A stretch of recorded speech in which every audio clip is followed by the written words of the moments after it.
Hello friends, मैं हूं Gaurav and how are we doing today. जो लोग इस चैनल पे पहली बार आ रहे हैं उनको वेलकम, और जो ऑलरेडी सब्सक्राइब्ड है उनको वेलकम बैक।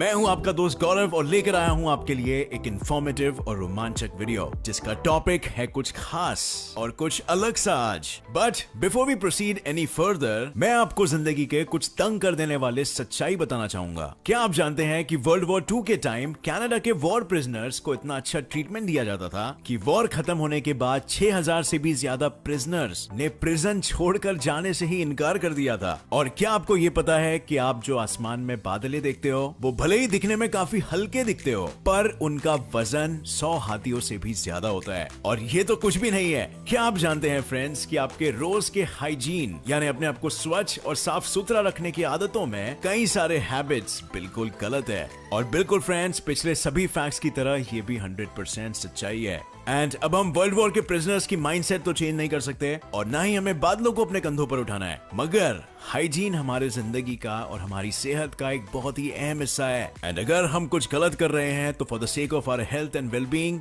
इन गलतियों को सही करना हमारा अपने शरीर के प्रति फर्ज बनता है। और आज के वीडियो में मैं आपको बताऊंगा ऐसे 12 हाइजीन मिस्टेक्स जो ज्यादातर लोग करते हैं और शायद आप भी रोज की जिंदगी में अनजाने में इन्हें कमिट कर रहे हो। सो आप जानिए इनके बारे में और एज अ रिजल्ट अपनी आदतें और अपनी सेहत सुधारिए। With this let's get started with today's video titled 12 hygiene mistakes you had no clue you were making. Number 1, over bathing. मुझे एक बात बताइए, आप लोगों का एवरेज नहाने का टाइम कितना है? वैसे तो सुबह सुबह स्कूल और ऑफिस जाने वाले लोग 5 ही मिनट में नहाकर निकल लेते हैं और कॉलेज वाले तो वाटर कंजर्वेशन के एक्सपर्ट है, मगर शाम को या छुट्टियों के टाइम लोग कुछ ज्यादा ही देर तक आराम से रिलैक्स होकर नहाते हैं। और कितना अच्छा लगता है ना बाथटब में गरम गरम पानी भर के सोप के बुलबुलों में घंटे भर तक पड़े रहना। अब फ्रेंड्स, मैं ये तो नहीं कह रहा कि नहाना अच्छी बात नहीं है। रोज नहाना इज गुड एंड एसेंशियल, मगर ज्यादा नहाना इज डेफिनेटली नॉट गुड। पहली बात, हम लोग जो सोप्स शावर जेल्स यूज करते हैं उनके केमिकल्स एक्सेस क्वांटिटीज में होते हैं जो हमारे शरीर का पीएच लेवल डिस्टर्ब कर देते हैं। यही नहीं, ज्यादा नहाने से स्किन भी ड्राई हो जाती है जिसके कारण आपको खुजली और फ्लेकिंग की प्रॉब्लम्स हो सकती है। सो काफी सारे साइंटिफिक रिसर्चेस के अनुसार हफ्ते में एनीवेयर बिटवीन 3 to 5 डेज नहाना सही है। और इंडिया में लगभग 80% लोग रोज नहाते हैं, और वैसे चाइना में लोग ऑन एवरेज हफ्ते में सिर्फ 2 ही बार नहाते हैं। सो कंक्लूजन ये है कि अगर आप एक ऐसे एनवायरनमेंट में रहते हो जहां आपको बहुत ज्यादा पसीना और गंदगी के संपर्क में आना पड़ता है तो मे बी आप रोज नहा सकते हो, लेकिन सिर्फ लिमिटेड टाइम तक, ताकि आपके स्किन के ऑयल से एग्जॉस्ट ना हो जाए और आपके चेहरे की चमक ना चली जाए। Number 2, sharing nail clippers. हर 2 से 3 हफ्तों में जब हमारे नाखून बड़े हो जाते हैं, हम जाते हैं अपने ड्रेसिंग टेबल के पास और वहां के ड्रॉअर से निकालते हैं नेल कटर और खचाक instant manicure. And in 90% of the cases आप और आपके family members same nail clippers use करते हैं। बट फ्रेंड्स, ये प्रैक्टिस भले ही हार्मलेस लगती हो मगर है नहीं।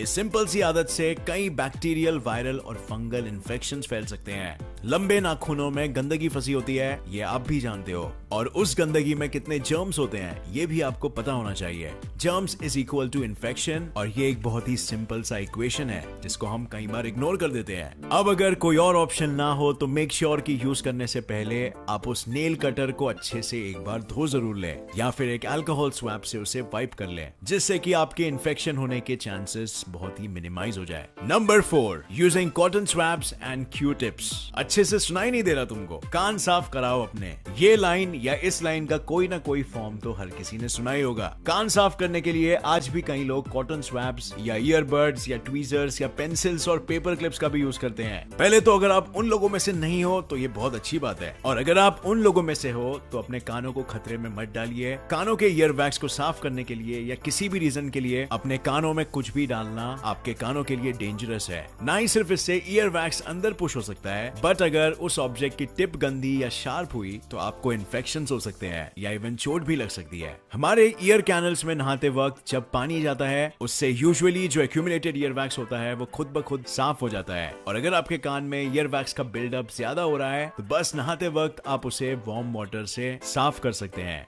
Number 5, not changing your toothbrush regularly. हम अपनी बेडशीट और पिलो कवर हर हफ्ते बदलते हैं और कुशन कवर या पर्दों जैसी चीजों तक हम 2 से 3 महीनों में बदल लेते हैं। लेकिन ज्यादातर जनता टूथब्रश को तब तक इस्तेमाल करती है जब तक टूथब्रश का सनफ्लावर न बन जाए। पर दोस्तों, मैंने जाना और आपको भी बताना चाहता हूँ कि ये एक बहुत ही गलत आदत है। एक्सपर्ट्स के हिसाब से आपको अपना टूथब्रश कम से कम हर 2 से 3 महीनों में चेंज करना होता है, वरना उसके कई रिपरकशंस हो सकते हैं। आपके टूथब्रश में आपका प्लेक, आपके दांतों के बीच फंसा खाना, आपके मुंह के जर्म्स और आपका सड़ा हुआ सलाइवा, ये सब बचते हैं। एंड इसी टूथब्रश को आप सालों तक यूज करते रहते हैं और एक पॉइंट के बाद आपके टूथब्रश के ब्रिस्टल्स भी खराब हो जाते हैं, जिसके कारण वे आपके दांत को ठीक से साफ नहीं करते और इवन आपके दांत के एनामल को डैमेज कर सकते हैं। Number 6, not cleaning commonly used objects. अब फ्रेंड्स, रोज हम कई चीजें यूज करते हैं जो छोटे हैं, जैसे cutlery, pens, mobile phones, remote, बाल्टी, बर्तन, फ्रिज का दरवाजा, बाथरूम का नल, एटसेट्रा एटसेट्रा।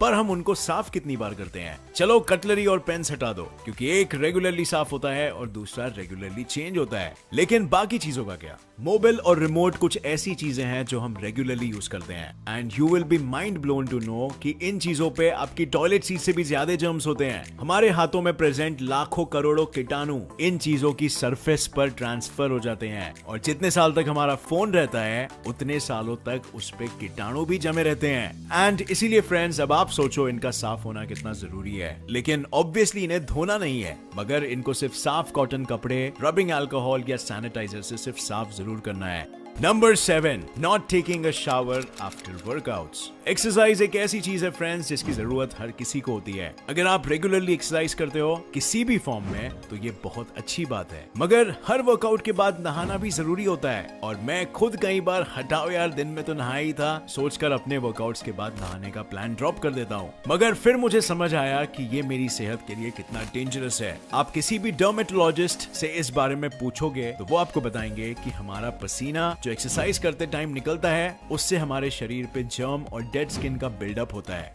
अगर नहा के इस बिल्डअप और इस मैल को साफ नहीं किया तो यही जर्म्स फिर हमें बीमार कर सकते हैं। Number 8, wearing shoes without socks. So friends, आज के दौर में जब भी आप अपने घर से बाहर निकलो तो 3 में से 2 बार ऐसे लोग आपको दिख ही जाएंगे जिन्होंने अपने जूतों के साथ मोजा नहीं पहना होगा। वेल, एक्सपर्ट्स और डर्मेटोलॉजिस्ट का कहना है कि बिना सॉक्स के शूज पहनना ना तो सिर्फ पैर के पसीने और जर्म्स के बिल्डअप के कारण बदबूदार हो जाता है, मगर आपके पैरों को एथलीट्स फुट जैसी मेडिकल कंडीशंस भी हो सकती है। और इसीलिए प्लीज जाओ और थोड़े मोजे खरीद लाओ। Number 9, not flossing. आज के हेल्थ कॉन्शियस दुनिया में कई ट्रेंड्स उमड़ आए हैं। दिन में 2 बार नहाना, कुछ भी छूने से पहले सैनिटाइजर यूज करना, पूरे दिन सिर्फ सैलेड खाना और घंटों तक जिम में एक्सरसाइज करना। मगर लोग अक्सर अपनी डेंटल हेल्थ को निग्लेक्ट कर देते हैं। दिन में सिर्फ 1 बार ब्रश या 2 बार भी ब्रश करना काफी नहीं होता। दांतों पर प्रेजेंट बैक्टीरिया अक्सर दांतों के बीच चले जाते हैं, जिनको ब्रश करे साफ करना मुश्किल हो जाता है। दांतों के बीच से प्लाक निकालने का बेस्ट तरीका है फ्लॉस करना, और फ्लॉसिंग आपके दांतों की 100% सफाई के लिए बहुत ही इंपॉर्टेंट है। और ये मेरा नहीं, दुनिया के हर डेंटिस्ट का कहना है। तो इसीलिए फ्रेंड्स, रेगुलरली फ्लॉस करिए और आप एक बेहतर स्माइल पा सकते हो। Number 11, not washing your hands enough. Toilet इस्तेमाल करने के बाद हाथ धोने चाहिए, खाने से पहले हाथ धोने चाहिए, सोकर उठने के बाद हाथ धोना चाहिए और हमेशा अपने हाथ साफ रखना चाहिए। ये बातें हमें बचपन से बताई जाती है और लाइफ बॉय के ऐड तक में हमें ये एडवाइस रोज सुनने को मिलता है। मगर इतनी बार बताए जाने के बाद भी इन छोटी छोटी बातों पे हम ध्यान नहीं देते। और फ्रेंड्स, हम रोज हजारों चीजें हाथों से छूते हैं और हमारे हाथ लाखों करोड़ों जर्म्स का लेन देन करते हैं। अगर हम अपने हाथों को रेगुलरली नहीं धोएंगे तो ये बैक्टीरिया हमारे खाने के साथ हमारी पेट में जाएगा और हमें बीमार कर सकता है, या हमारी स्किन पर बिल्डअप होकर ही स्किन इन्फेक्शन दे सकता है। और क्या आपको पता है कि एक रेस्टोरेंट के मेन्यू कार्ड पर उसकी टॉयलेट सीट से 20 गुना ज्यादा जर्म्स होता है, लेकिन रेस्टोरेंट का मेन्यू कार्ड पढ़ने के बाद हाथ कौन धोता है? Number 12, touching your face too much. Finally, we come to the one thing जो हम रोज सबकॉन्शियसली बिना सोचे करते हैं, अपने चेहरे को छूते रहना। पिछले कई पॉइंट से तो आप समझ ही गए होंगे कि हमारे हाथ जितने साफ दिखते हैं उतने बिल्कुल होते नहीं है। एंड इन्हीं हाथों से आप अपने चेहरे को अगर छुओगे तो ये कीटाणु आपके चेहरे पे भी ट्रांसफर हो जाएंगे, जिसके कारण आपको स्किन इन्फेक्शंस, एक्नी और सिस्ट जैसी गंभीर प्रॉब्लम्स हो सकती है। यही नहीं, चेहरे की गंदगी भी आपके हाथों पे ट्रांसफर हो जाती है और आपके हाथों को पहले से भी ज्यादा गंदा कर देती है। अगर फेस पर गंदगी है तो उसे एक नैपकिन या हैंकरचिफ से साफ करिए, ना कि अपने हाथों से। सो फ्रेंड्स, इनमें से कौन सी आदत आपको सबसे डिस्गस्टिंग लगी? Do let me know in the comment section. और अभी भी वक्त है, बदल लो अपनी आदत, क्योंकि जब भी आप जागोगे तभी होगा सवेरा। Stay clean and stay happy. And ऐसे ही इंटरेस्टिंग वीडियोस के लिए मेरे चैनल को सब्सक्राइब जरूर कर लीजिए और नोटिफिकेशन बेल ऑन कर लीजिए फ्रेंड्स। अगर आपको ये वीडियो पसंद आया तो एक लाइक जरूर ठोकना और मिलते हैं नेक्स्ट इंटरेस्टिंग वीडियो में और नई जानकारी के साथ। जय हिंद।